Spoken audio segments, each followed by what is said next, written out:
Hey, this is Will Wheaton. You are listening to Radio Free Decipher. Hello, everyone. Welcome to an installment of Radio Free Decipher. We have a very special installment today. We're going to be interviewing Vaughn Armstrong, an actor who has made numerous appearances on Star Trek. But before we get to that, we just want to make sure that everybody is aware of the fantastic news, happening here for Jedi Knights right now. That's right. The next time you guys hear our voices, Jedi Knights will be out there for everybody to start playing. And I can't wait. I think I'm going to build a Tarkin deck first. I'm a big fan of Tarkin too. Yeah. When we had our little tournament here in the office, I played Tarkin and it worked really well. Yeah. You took second in that. Yes, I got clobbered by one of our playtesters. Yeah. Dan Bochanowski taking him down. Oh, but he got revenge on you because the last time we had a little tournament here, you beat him in the final. Yes, so it was only fair. Yeah. But so Jedi Knights. Yeah, April 25th. You don't want to miss it. I'm already starting to get some cards, and I've got my foils that I've got together, and I've got all my other cards that I've got together. I'm only 6 cards away from a set right now, but that doesn't include all the stereo pairs and stuff. So, but yeah, it's going to be good.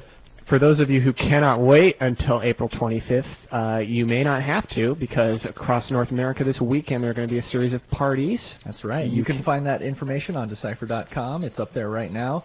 Please try and get to the one closest to you, because they're going to be giving away all kinds of prizes and like raffle prizes and showing people how to play, and it's going to be just a great time. Yeah, these are really outstanding events. It's more than just a pre-release tournament. There's demos going on there.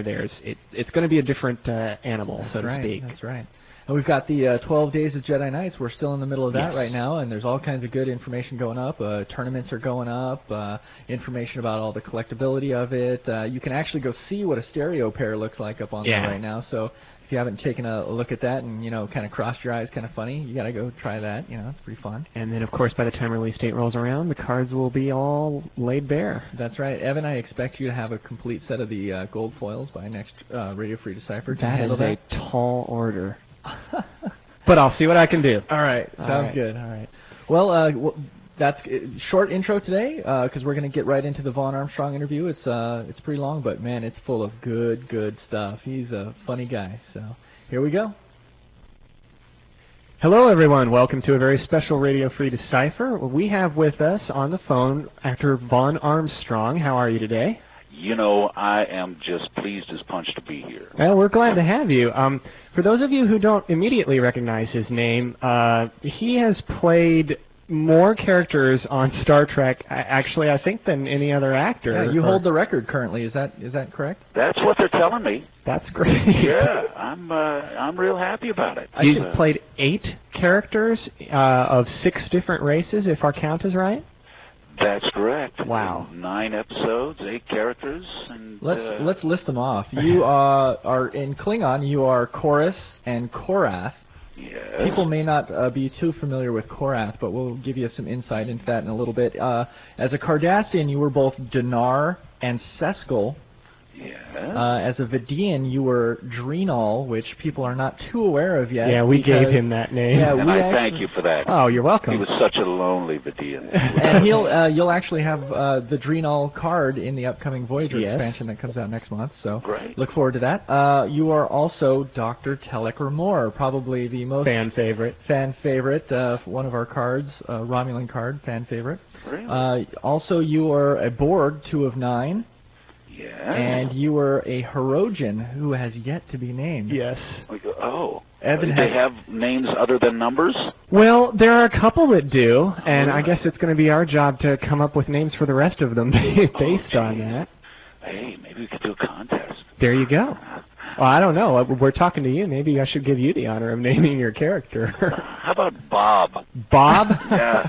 Well, we got to give him something for the playtest version. Bob the Hirogen. He'll be Bob the Hirogen. I'm liking it. All right. I had a fish named Bob once. Yeah? Yeah, he looks something like a Hirogen. Actually, it might work. Now, of all the characters you've played, is there any race or type of character that you wish you'd had a chance to play and didn't? Oh, jeez. I didn't know there were any other characters.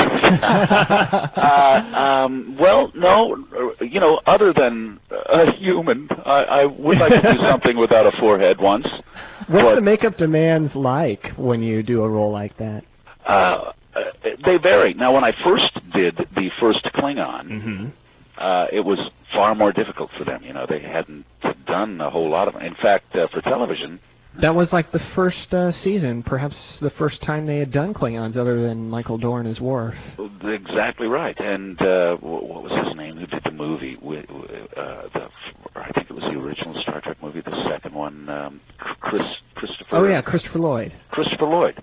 He was the first of that kind. I was the first on television. I actually wore his suit. It said Christopher Lloyd. No, that's great. So. Yeah, so it was more difficult for them to do then. It took 4.5 hours to do the Klingon. Good. Now, I mean, the first time. The second day, it was a shorter amount of time. But when I did the following Klingon, which was years later, it only took a couple of hours. So that was probably the most difficult process. And when I took that mask off, I had some kind of allergic reaction. It was the only time it ever happened to me. I've had far more complicated makeups, with Michael Westmore. He knows exactly what he's doing, and he's not going to hurt your skin. But I took that off, and there were just little knobs all over my head. Ouch. Should have made another creature right then and there. But they didn't, so. Yeah, a lot of the actors who have appeared on Star Trek rave about Michael Westmore's work. Oh, he's great, and the nicest guy in the world. Truly is. Everybody in the makeup trailer treats him like their father. He's just a very sweet man, and one of the most talented makeup guys in the world, so he's great. So that first Klingon was your most intense makeup job? It took the longest period of time to do it. Now, the Borgs were probably the hardest for me to remain in for many, many hours. Because of the costume as well? The costume as well. I think it was the largest one they had at the time, and the one that I wore. And it was a couple of sizes too small, through the chest, and it got a little warm in there, but they were very protective as that. I made a lot of overtime money just because they wanted to keep unzipping the costume to make me comfortable. So I appreciated that. Well, there you go. Yes, and maybe the most difficult, as I'm thinking about it, the most difficult was probably the smallest role, which was the Vidian captain, because I don't do well with contacts, and it was kind of a rush job to get me in front of the camera, and I had been waiting for hours to go, and they didn't want to put the contacts in right away. But as soon as we got to the point where we're ready to film, they're shoving those things in my eyes, and it's hard for me to open my eye and let somebody touch it. Right. Yeah, I can completely sympathize. It's difficult to do, and then they threw those in, and then they threw the teeth in, and then they threw the powder in, and then they said rolling. Okay. So I don't know. That had its moments in makeup as well. Actually, if I remember the episode well, all of your scenes in that episode were all on a view screen, so that probably would have been you not really acting with any other actor there to work off of. That's right, just looking in the camera. But the script person was very good, and it was the last scene of the day. They all wanted to get it done in a hurry. The last few scenes of the day, I think there were 3 of them. And we did them all in the first take, boom, boom, boom, and everybody started laughing. It was over. Wow, good, great. It was great. Go ahead. You've played so many characters. Do you really have a favorite character that you've played? Or maybe that you've worked with? Pardon me? Or maybe that you've worked with. Favorite actor? Favorite actor. We're asking you to play favorite. That's hard, too. A lot of them are my friends, really. I've done some stage work at the Mark Taper with Kate Mulgrew, and with Casey Biggs, and with Renee Aubergenois. And I've known some of those people for longer than the show has existed, so they make it very comfortable. They're all wonderful actors. They shoot Star Trek as much like a feature as any television show I've ever been on. So it's a very professional group ready to do the business that they need to do, and devote themselves totally to that at the moment. And they're always just wonderful to work with. Now, there were some high moments. I really enjoyed the Romulan talking about his daughter. That was a good scene. Mm-hmm. I had a ball playing the first Klingon when we did the death yell as the guy goes off. That was just primally wonderful. And the Borg around the campfire when they were discovering that they were once human was kind of fun. The writing is just so good. It's just a grab bag of wonderful scenes. It's the moments that appeal to you more than characters, then? Wow, that's a good question. Why, thank you. I don't know that that's true. I think it's just that all the characters appeal to me so much. I have loved Star Trek since 1963. I don't watch it a whole lot, but I used to when I was, in college and things, and I had always wanted to be on it. So just being there is a joy for me, and all the characters are so much fun that I guess I have to pick moments to like best because I love all the characters. Would you say, you mentioned being a Star Trek fan, did you have a little bit of background into the types of characters you'd be playing before you were cast? No. Had to do a little research. Yes.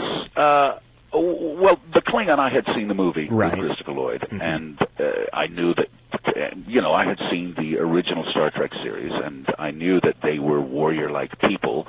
I didn't know how warrior-like until I got this script, and they talked about, wanting to chase your prey instead of being the prey, and how it's in the Klingon blood to hunt, and it's part of who we are, and that kind of stuff. But most of the character work comes from just reading what the script is and paying attention as they're putting the makeup on to the inner portion of the character. As you watch the outer portion grow, the inner portion takes on more meaning. For instance, if you have a forehead that looks like it might have horns that you might butt somebody with, you figure out what it would take for, as you're growing up. One of the first things I thought of as the Klingon was that as he was a kid, he was probably out butting logs with his head just for fun or something. I'm thinking, this is the kind of guy these are. They love action and violence. And the characters that you work with, in the later years in particular, are very helpful. Jerry Ryan was superb in giving us knowledge of the Borg. She would tell us, well, they never sit. So now that we're doing it, it's a big deal, because apparently that's something that they are unable to do. And things like that. But mostly it's just reading the script, finding the human in that character, and then adding the physical attributes.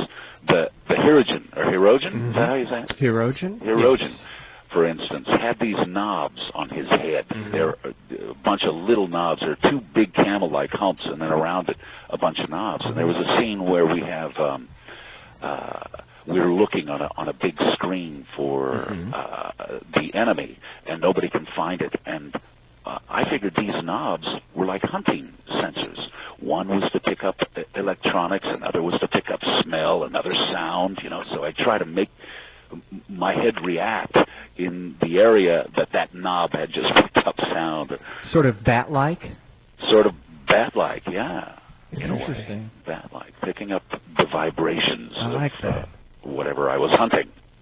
That actually leads me to a good question. Putting the makeup considerations aside, which of the characters was most difficult for you to maybe get inside of?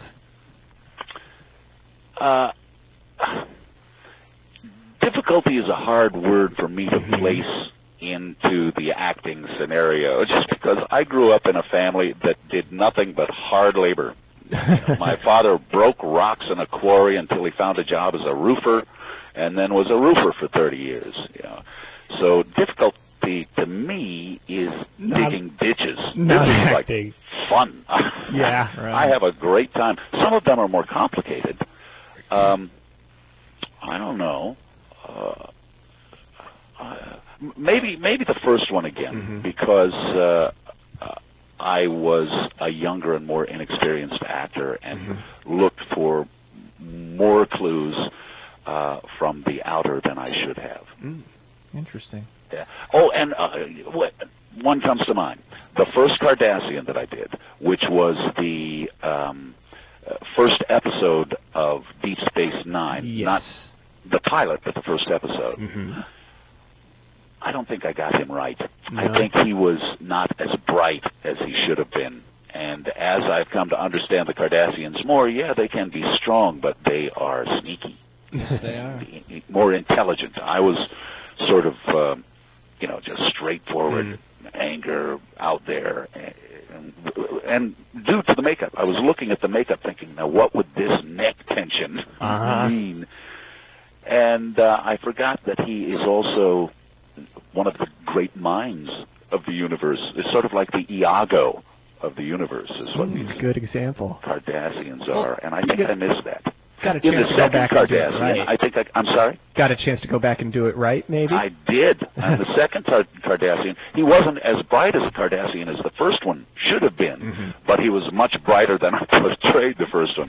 And I think I got him right. He was conniving. I loved there's one scene in the second one with the skull that I loved, where I kind of pick a bar fight with Odo. I'm watching him from side across the room and say, "Are you going to ask him? I want to ask him. Are you going to ask him?" So I go pick a bar fight with him, and he does it in a very sneaky, very intelligent, very well-read way. And I think I got him right the second time. Excellent. Since we're talking about some of your characters, let's go back and talk about what I mentioned a little bit earlier in the interview, that one of the characters you've portrayed, Korris, not too many people may be familiar with that character. Why don't you tell us a little bit about Korris? Well, Korris was a lot of fun. When I auditioned for that, this is where also Ron Surma is very helpful. The casting director is very helpful in describing what characters should be. If you have any questions, he's also very helpful by letting you do whatever it is you want to do without trying to stop you. But when I walked into the audition for that, and I've auditioned for most of them, there have been two that they have given me, the rest I've auditioned for. Okay. He just said, just go for this. I said, so we're not talking subtly here, right? We're talking everything out. Just go for it. And he said, yes. So I did. I went all the way over the top, and he said, perfect. And I got the job. So now this is the Klingon from the Star Trek experience. Star Trek experience in Las Vegas at the Hilton. I am the bad guy chasing you, and I haven't seen it yet. No. But I hear it's a lot of fun. It is. It's a lot of fun. You got to get front row middle. Yeah, is that the place? Just so you know, yeah. Like a roller coaster, huh? But that'd be kind of like a weird psychological thing if you went, man. You'd be chasing yourself. I'm not exactly sure how that works. I've spent my life doing that, chasing myself. Oh Lord. Yeah, well, I did enjoy that character because there were no holds barred, and we may see him again. Really? We may. Interesting little tidbit. We just may see him again. Cool. So, and what was fun about shooting that, or interesting, should I say, is that we did it on the Deep Space Nine set after they had finished. So we started at about 11:30 or 12. Wow. In the evening. Late shoot, and I wonder if we that were was there for several hours. I wonder if that was the last thing ever shot on the Deep Space Nine set. No, I did 4 more episodes, I think. 3 more episodes after that on Deep Space Nine. Okay. Oh, no, I see what you're saying. I thought you said after Deep Space Nine the series ended. Yeah. So No. After they after they shot one day, after right. they had a day of shooting, we Late came night. in and used their set. Oh, which, by the way, at which time I saw Michael Dorn again. Oh, yes. Which was years after I had done the Klingon with him. And here I am in full makeup, and he says, I know you. Wow. You're Vaughn Armstrong. You did that first great Klingon. And he just stood up in the whole set and said, this guy was the first Klingon ever. He was great. He just What a went on. compliment. Which was, it was just, he didn't have to do that, It was just a fun, nice thing for him to do. He later directed me in Deep Space Nine as well, as Skal. very nice guy. Just real good people on that set. Well, I met you recently at the Pasadena Grand Slam, the big Star Trek convention out there. Now, you weren't necessarily there at the show as a guest. Are you going to start doing conventions, or have you been doing conventions? I have not been doing conventions. I have been invited to one in England in July. And are you going? I don't know. I wish. Yeah, I would love to do the conventions more often. If you hear of any, let me know. Have you met many of the fans out there yet? Since you haven't been going to too many conventions? I haven't met a lot. I met a few at this convention. I was just going actually to see what they were all about because I would like to be involved. And as I was standing out by the front door, I was surprised to see that somebody from across the way say, "I know you. Aren't you? Aren't you somebody? You're somebody, aren't you?" Yeah, aren't you? But I was very flattered by that because usually I'm in a forehead, you know. Yeah. And I guess he had recognized me. In the Survival Instinct, there are scenes where I wear a lot less makeup, and you can recognize me. Well, Vaughn, one of these days we're going to make sure that you get a human role. Yeah. Hey, I want to do a carrot-chomping engineer with no sleeves and grease on my elbows. You know, instead of a cigar, let me chomp on some celery or something. Great. That's what I'm after. Actually, I think a lot of people probably also recognize you for Telek R'Mor. It's interesting the way that character has just become bigger than you would ever have thought, maybe, that one episode. Really? Yeah, well, in our game, it was a preview card that we did about 4 years ago, and are only now printing a new version of it in our Voyager set.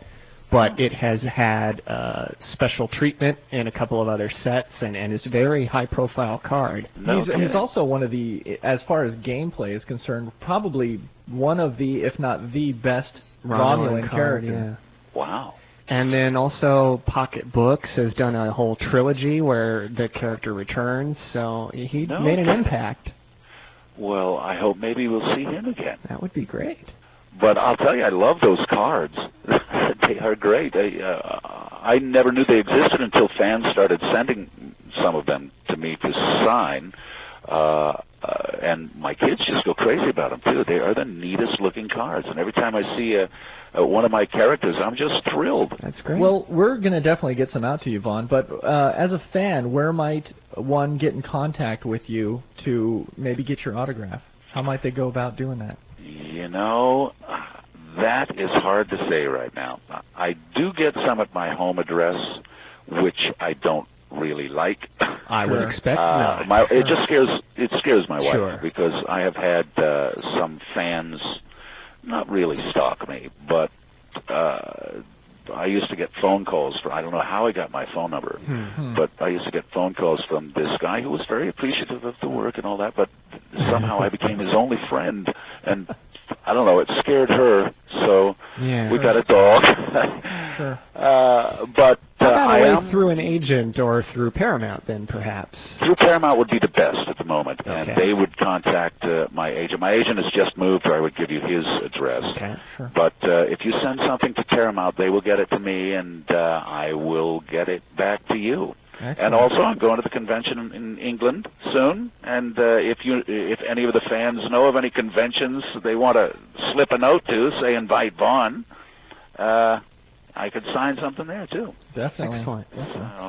That's really, I guess, the only way to do it. Right? Well, before we go, real quick, what else have you been up to recently? Any other acting work? Well, yes. I just did a show called The Beast, starring Frank Langella, which will be airing this summer. I play a white supremacist who has this confrontation with this gentleman in a phone booth, and I get stabbed in the heart. You know, this is amazing. I don't know how this happens. I'm either dead or in jail for most of my roles. They're sitting there waiting for somebody to call me. Nobody writes. It's terrible. But I recently did that. You might have seen me on West Wing not long ago, arresting that wonderful Hispanic actor. What is his name? Who was the choice for Supreme Court judge? Zoot Suit. Yes, Oh, I can picture it, and it's escaping me. Yes, me too. And James Edward Olmos. That's it. Yes. Yeah, I had several scenes with him. So I was again sort of a white supremacist, arresting him for being Hispanic, which was a terrible thing. And NYPD Blue. Mm-hmm. I did a 7 days with Michael Vahar, Michael Feature. I'm not sure how you can pronounce his Yes, last I name. see his name directing virtually, it seems like every other episode of Voyager, but I'm not certain how to pronounce it. Well, that's I guess what I'm leading to is after I did this great episode of 7 days where I played the president, the front runner in the presidential race for United States, who had been a prisoner of war for 8 years. Actually, I played McCain, except we took it a step further, and I was crazy. I wanted to start World War III because these people had been mean to me in the prison of war camps, and nobody knew it but my daughter. But it was a great role, and Michael directed that, and then I came back to town. This was done in Vancouver. I came back to town 3 weeks later and walked into an audition for Star Trek, and there he was. Wow. For the Flesh and Blood, the Hirogen. Yes.